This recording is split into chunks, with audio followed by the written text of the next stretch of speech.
Tu veux que je te raconte l'histoire du pigeon espion ? Ok, mais moi, je ne raconte mes histoires qu'aux enfants qui se lavent les dents. Donc attrape ta brosse à dents, ton dentifrice et tu frottes jusqu'à ce que l'histoire soit terminée. 3, 2, 1, 0. Est-ce que tu as reconnu ce son ? C'est celui d'un oiseau, oui, mais lequel ?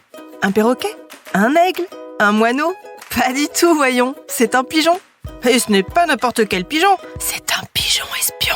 Oui, tu as bien entendu, un pigeon a été accusé d'espionnage. Mais comment c'est possible ? James Bond est devenu un volatile ? On forme de nouveaux genres d'agents 007 maintenant ? Des espions à bec, à pattes et à plumes ? Pas vraiment. Mais tu vas voir, cette histoire est digne du meilleur film d'espionnage. Et je vais t'en dire un peu plus sur cette drôle d'histoire dans un instant.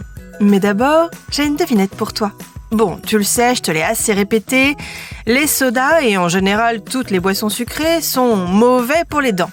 Mais si c'est un soda sans sucre, ça compte pas ? Eh si, malheureux, même les sodas sans sucre sont mauvais pour les dents.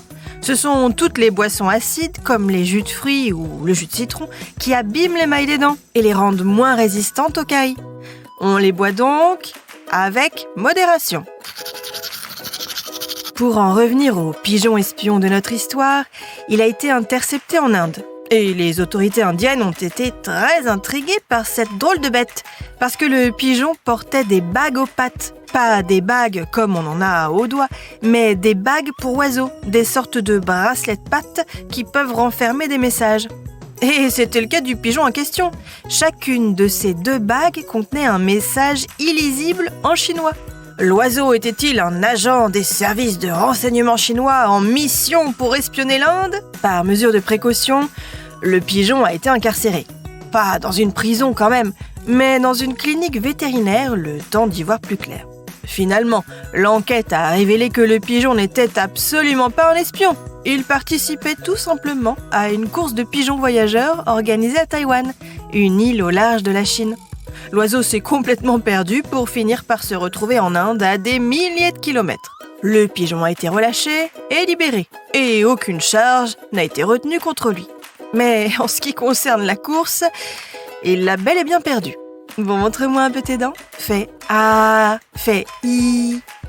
C'est pas mal ça, bien blanche comme il faut. Tant pis pour vous les cailles. Allez, maintenant, au lit. Je vais pas aller me coucher. Retrouvez les épisodes des Dents et Dodo sur le site et l'application BFM TV et sur toutes les plateformes de streaming.